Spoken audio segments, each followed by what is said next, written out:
Newspaper, radio. To be completely blunt here, Brian, and there are plans to expand indoctrination. That's right. Well, Idahoans are also concerned. Horror shot. That line would be moving a little bit farther west. I'm like crying. Nobody wants to see dark money is influencing policy in our state. Well, that's not how this works. Well, hello there and welcome to Nowhere to Hide.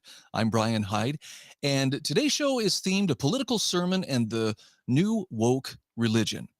Now, these could be some controversial subjects, but I want to tell you about a meeting that I attended in Twin Falls earlier this week in which former Attorney General Jim Jones spoke on the subject of critical race theory.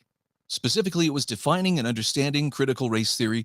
He was asked to speak on behalf of the Magic Valley knowledge seekers, and I have to tell you, it was a very pleasant event to attend in the sense that it was in a very beautiful church setting. It was apparently There are a lot of people who patronize these events where the Magic Valley knowledge seekers are just seeking to expand their horizons. And I have to say this about Jim. He's a very engaging speaker, someone who clearly has great fondness for the Magic Valley. It's, after all, where he was raised as a young man. And I came in with high hopes that maybe we'll learn something very worthwhile about critical race theory. That expectation was not met. It was still a good presentation. I think most people felt that their time was well spent, but there were a few things about his presentation that left me feeling more like, okay, I actually just went to a political sermon, and yes, it was literally from the pulpit of a church, but it was like a sermon from the church of the new woke religion. And so I want to make very clear, my goal here today is not to tear down Jim for who he is. I'm going to take exception, though, to a number of the things that he talked about. And I think the conclusion that he came to, rather than enlightening people about what critical race theory is and what are its origins and how is it tied to other leftist critical theories that are used to deconstruct, everything that came before in reshaping a society, it really kind of left us all hanging. So in essence, what Jim did was he covered various definitions of CRT and offered some historical context. And in the end, we were told that CRT is very difficult to define. And this was the part that amazed me. He told us that it really only tends to upset people who just don't want to feel bad. So we should be focused instead on real problems like giving more funding to government schools. Now, that's a familiar refrain for anybody who regularly reads Jones's media commentaries.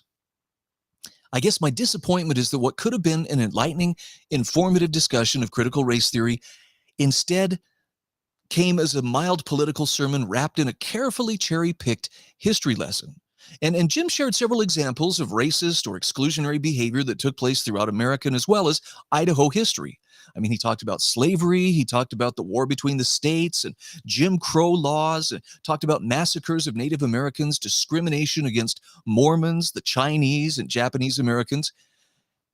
And the sad thing is, these are actual injustices that really happened in years past. We don't have to pretend that they weren't real. There were times when people, and often people at the behest of their governments, behaved in really reprehensible ways. However, they're sometimes used, and in the case of CRT, these injustices are used to teach students to condemn everything that came before us, not just the bad, but also the good. And that's the danger. See, there's a very tragic mistake that a lot of people make when they're studying history, and that is to view the actions and the attitudes of our forebears through the lens of our own time, our own hindsight, our understanding, as if they had the luxury of figuring it all out like we have. And so it's very easy to ascribe attributes of evil or ignorance, and I mean like superhuman evil, to their actions, as if we would or could have done better if we were in the same situation.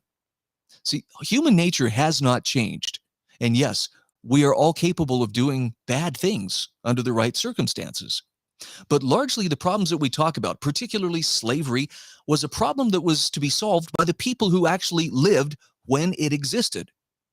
So for us to obsess over it today doesn't make a lot of sense to me. Now, Jim insisted, well, CRT is a great way of teaching what he called honest history in order to ensure that things like this don't happen again. Now, I don't see anybody exactly clamoring or lobbying for a return to slavery or a return to Jim Crow laws, at least not in mainstream society. But as you'll see a little bit later on in the program, there are some aspects of the new woke religion that actually do push for segregation as part of their belief system. It's a really interesting twist, and not something that I I wouldn't encourage people to embrace. But I'm willing to hear what they have to say, and I was really hoping that Jim could connect some of those dots for us. Jim spent some time talking about the atrocities that took place. There was no mention of how many of these atrocities, like for instance the massacre of Native Americans, that came at the hands of unchecked government. If you want to know why people are, adamant about standing up for their freedoms, limiting government to its proper role, which is to keep us free, to protect our God-given rights, not to be a candy store that gives us everything we want and imposes the correct attitudes on people with whom we disagree. That's not a correct role for government. Now, Jones spent time condemning the KKK, the Nazis, and the Confederacy as sources of injustice. It was interesting that there was no mention whatsoever of left-wing ideologies and the atrocities that they have committed over those same years. But, maybe that's just an omission because, the left-wing ideology supposedly doesn't even exist. I know that it's anybody who uses the term, well, the hard right or the far right, usually is coming at it from the far left. So relative to where they're standing, that can appear to be where, the person they're criticizing is. Well, they're over there on the far right. Yeah, because you're standing on the far left. Now, Jim did find the courage to criticize those who take issue with government school curriculum that hyper-focuses on those misdeeds. In fact, specifically, he called out Texas, saying that they had altered their textbooks to soft pedal slavery. And I don't know how you get around, something like that. It's going to be a subjective call. And somebody is always going to think, well, this is being too hard on what came before, or some people think it's not hard enough. Where is the concern for the factual study of history? And by factual, I mean, where's the concern for going to original sources or sources that were actually written by people who lived in that time? It doesn't mean you have to agree with them, but if you really want to understand what was going on, you should probably try to get yourself into their mindset and at least understand, what they were thinking. More often than not, what you're going to find out is they were people who were trying to do the best they could under very difficult situations, and we are no different. They had their blind spots. We have our blind spots. And as we sit back and we criticize, those who came before and sometimes rightly for mistakes that they made, we learned from it. We don't make those same mistakes. But I have to ask you, doesn't it make you feel just a little bit humbled to wonder what people are going to be saying 100 years, 200 years, 300 years from now about, kiddie drag shows or, drag queen story hour and some of the other things that are being pushed and pushed and pushed as inclusive, again, under this new woke religion. One of the more interesting things that Jim did bring up, and he spent, I appreciated he spent little time disparaging the Idaho Freedom Foundation of using CRT to discredit government schools. Apparently, he thinks that's the only thing that freedom is about, is just discrediting government schools. But he talked about how the systemic influence of our heritage of slavery has led to disparate treatment under the law, which led to the 2020 riots. And because I was taking notes, otherwise I might have missed it because he just kind of made it as an offhand comment. But it was very interesting to hear a former AG describe those riots as demonstrations that got out of hand. And it was likewise very eye-opening to hear him state that under slightly different circumstances, he might have joined them. I mean, that is quite an admission for a political commentator who sees and assigns extremism to people who don't share his ideological purity. And maybe he was just virtue signaling. I don't know, but it was an interesting thing to hear come out of his mouth. He was adamant that the people currently pushing back against CRT and other critical social justice theories being taught in our public schools are largely imagining things. And specifically, he talked about a case at Boise State University where he said there was some kind of a fact-finding committee that was put together to determine, well, where exactly is this being taught? And they could only find one person who had apparently lodged a complaint, wasn't even a student, and therefore, I guess the conclusion we were supposed to come to is it's all made up. This is just feigned outrage that doesn't really exist. And yet, some of us have actually seen the videos of Idaho teachers meeting together and laughing about how, well, we don't call it CRT. Now we call it social emotional learning.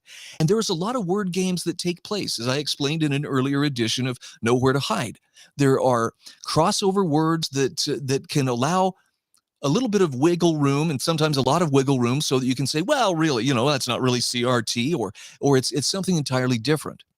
But it was very clear that Jones believes no such indoctrination could take place in our public schools due to popularly elected school boards. No mention of the activism or the lobbying on the part of teachers' unions, including national teachers' unions as well as state-level teachers' unions. I don't know if you've ever studied what the agenda looks like at the National Education Association's meetings, but wow. It's a lot less about teaching kids and educating kids in the basics of reading and writing and math, and a lot more about the woke religion. In the end, the audience was led to a place where we were told CRT is as elusive as Bigfoot in our institutions of learning. But at the same time, it's necessary to have CRT to help us see the institutional racism that its proponents say still surrounds us.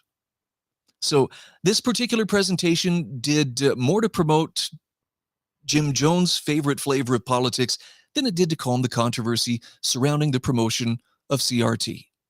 And that's just my opinion. Maybe there were others who felt differently. It was almost like a religious experience, though, for some of the people who were in attendance. And I don't say that lightly.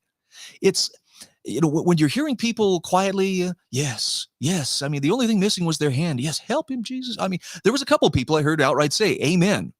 And so it was a sermon of sorts. And here's where I would like to segue into a brief discussion of the new woke religion.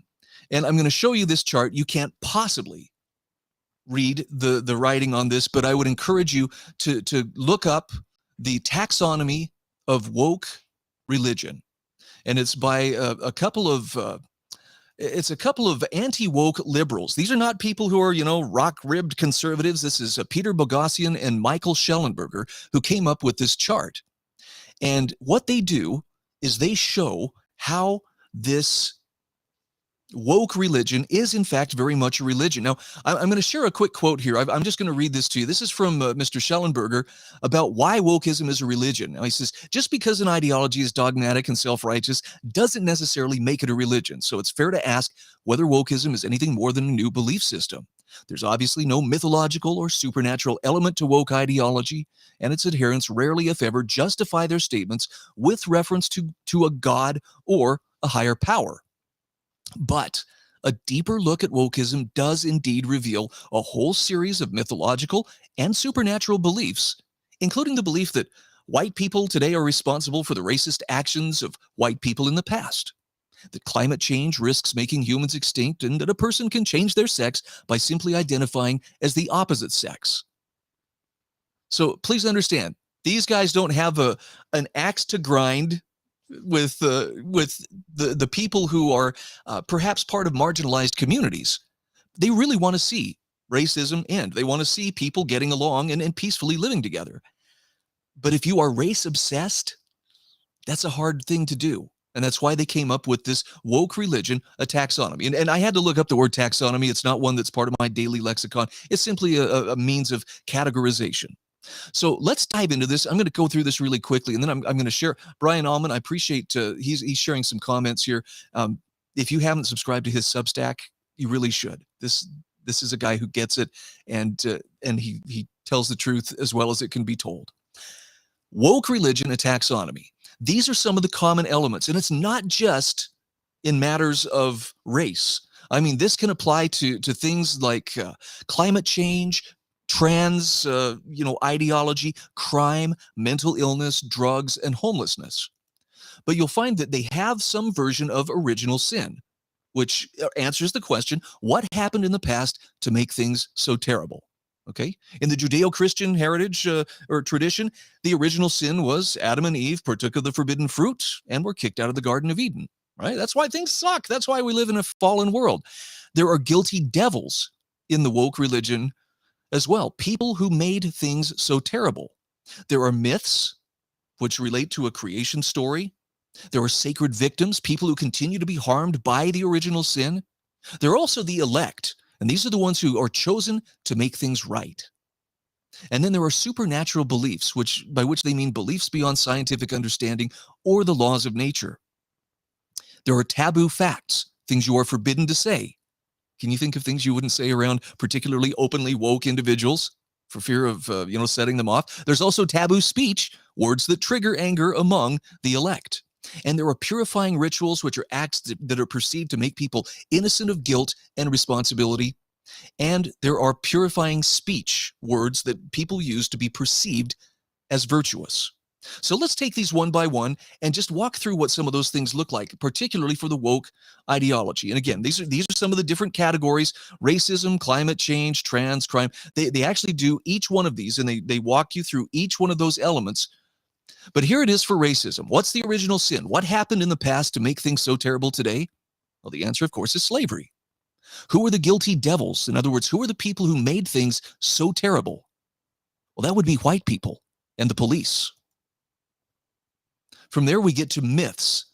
And these myths include things like the American War for Independence was really fought to maintain slavery. That's what the 1619 Project will tell you. And, I would encourage you, take a look at it for yourself. I'm not going to tell you, don't look up, just look at it for yourself, but understand that's one of the myths that you have to believe to really be a faithful member of the woke religion. They also believe that structural racism is the cause for all inequality and the only explanation possible for disparate outcomes by racial group.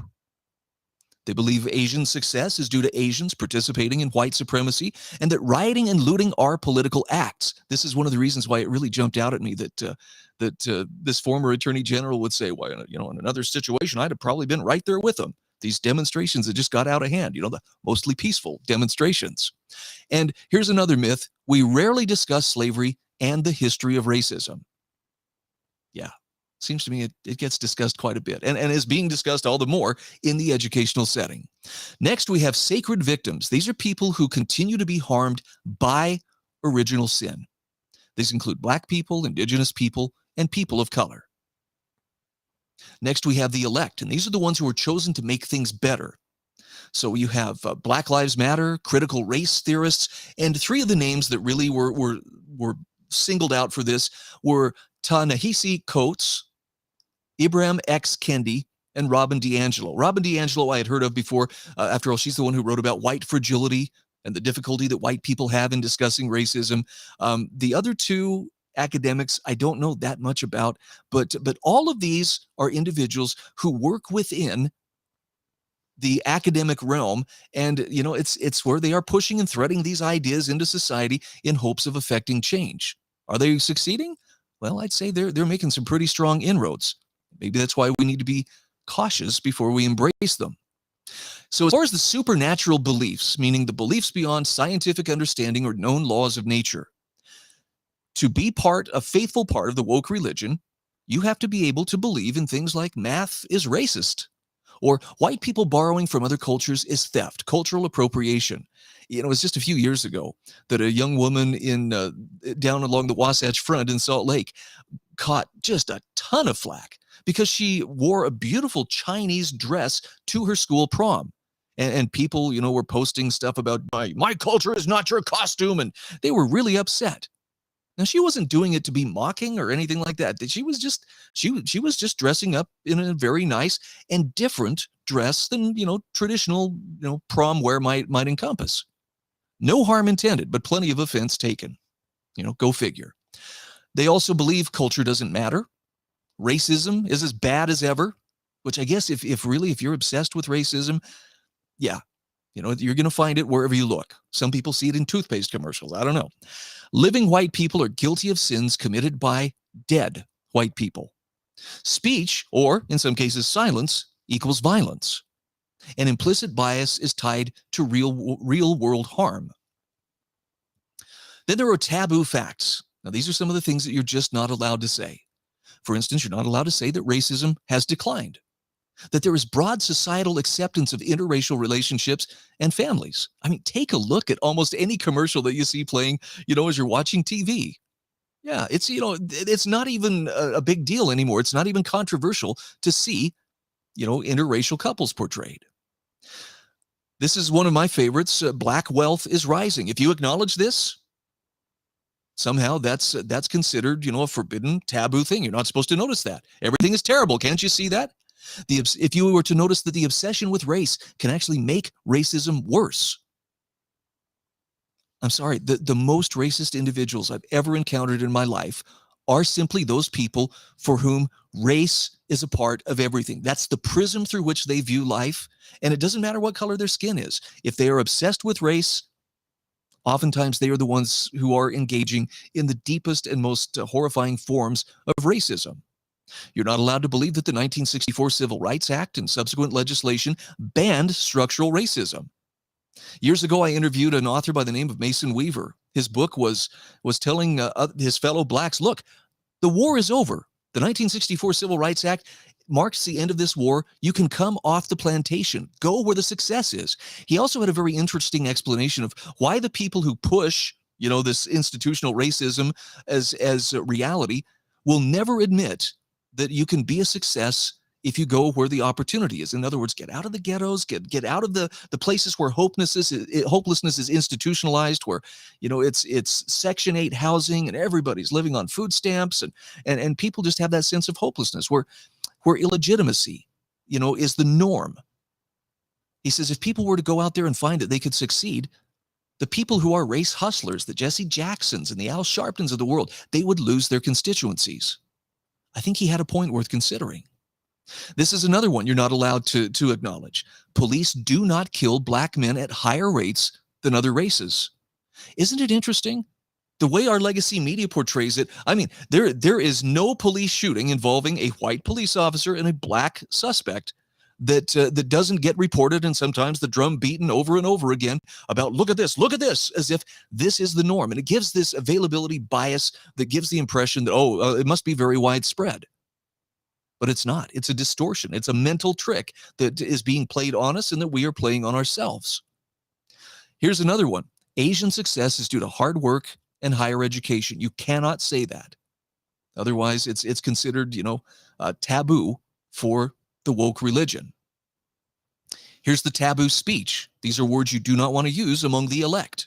If you were to say reverse racism or acting white or all lives matter, you're probably going to get an earful, especially from the true believers.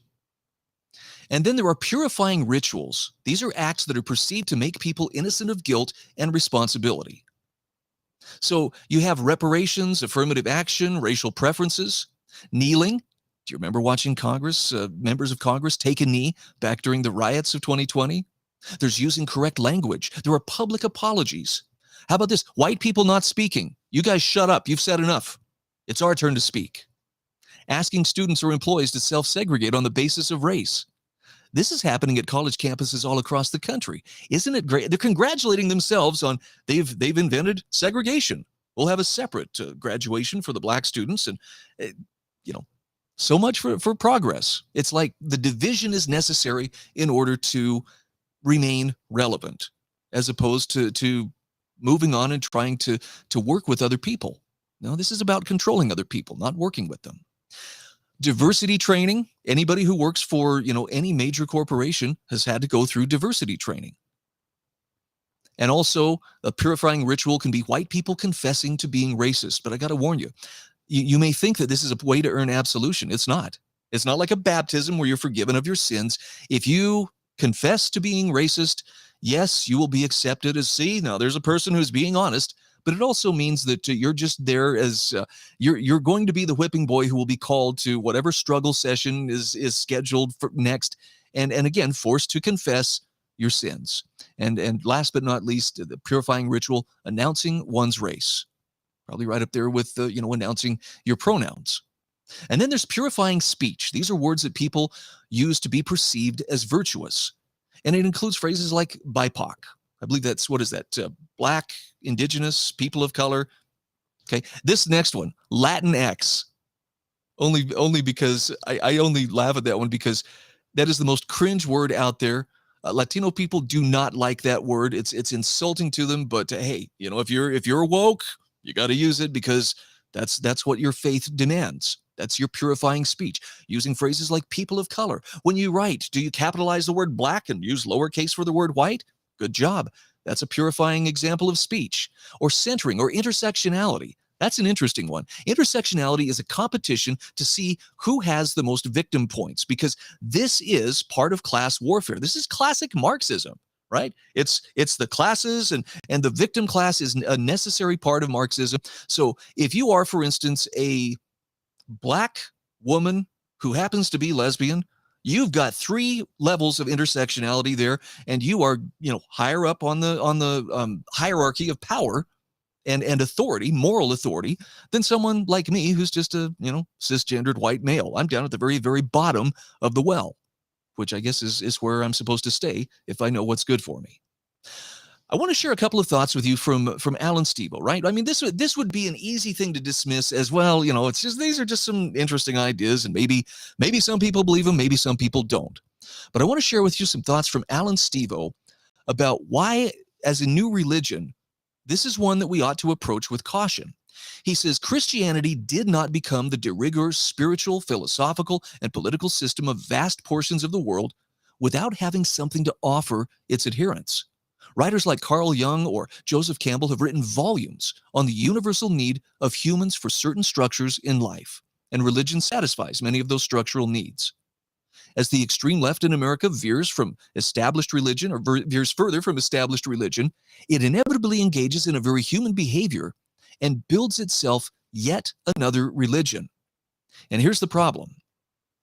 The problem is, unlike religions that have had centuries or even millennia of the brightest minds in the world testing and retesting the ideas of the religion in fervent debate, the religion of the social justice warrior is a several decades old mishmash of screwy ideas. And these ideas somehow exist as a body of thought in an age where the most brilliant, tested, consistent, and cohesive ideas are just a few keystrokes away. It's not lack of access that stops more solid ideas from being adopted, nor is it lack of resources or education. For the more education a person receives, the more likely they are to subscribe to this body of ideas. I see that too, though. I recognize that. And I'm not trying to cast, any disparagement at the people who were in attendance at this lecture on CRT that Jim Jones gave earlier this week in Twin Falls. But as I looked around that audience, it was very clear that we were dealing with people who were very well established. I'm assuming the vast majority of them were well educated. I saw at least 2 of my former instructors from when I attended CSI many years ago. But too much education can actually lead a person astray. That's not to say that you need to wander around in ignorance, but it's sometimes easy to be fooled by artificial rules or artificial philosophies. So back to Jim Jones' presentation. I'm glad that I went, and I have to commend him on being a very engaging and fun speaker to listen to. I ended up disagreeing with his comments, and actually I'm gonna defer here to a comment that Brian Allman left us here. Let me see if I can bring this up real quick. Here we go. They forget that Stalin and Mao killed a magnitude of order more than Hitler, but they excuse that. Here's the one I wanted to show you. It sounds like everything Jones said had zero foundation in truth and reality, but was entirely paying homage to the woke left religion, reciting a creed. Exactly. That was the impression that I got as well. And that doesn't mean that he's a bad or a stupid or an evil man, but it still led the audience to a place where really more truth and light was not waiting for them at that destination. Basically it was just a reassurance. Everything's great. Go with the status quo. Don't ask questions. Don't be a troublemaker who's, making noise about this. If you're just probably one of those people that doesn't want to feel bad about the past sins of the people who came before you, maybe you're part of the problem. At least that's kind of the impression that was left. Only people who, only if you're guilty, do you have something to fear. Only the guilty, worry about this kind of stuff. Well, the bottom line is none of us committed those atrocities that came before. That doesn't mean that they didn't happen. They did. And we can learn from them. And hopefully we can take, that information and resolve. That is not something that I would ever do. Or I would not put myself in a situation where I would be tempted to do something like that. But like most things that are touched by politics, it becomes tainted. And when politics is introduced, it just seems like coercion becomes a part of the equation. And that is the problem. You want to see people get along? You've got to respect their freedom of association. That means people should be free to associate with whomever they want to, or not associate with whomever they don't want to. You know, for the woke, that's asking too much. How dare you march to your own drum? Thank you so much for tuning in. I'm Brian Hyde, and this is Nowhere to Hide. Are biased, the Idaho Press Club are biased, all media, newspaper, radio. To be completely blunt here, Brian, and there are plans to expand Indoctrination. That's right. Idahoans are also concerned. Horror shot. That line would be moving a little bit farther west. I'm like crying. Nobody wants to see. Dark money is influencing policy in our state. Well, that's not how this works.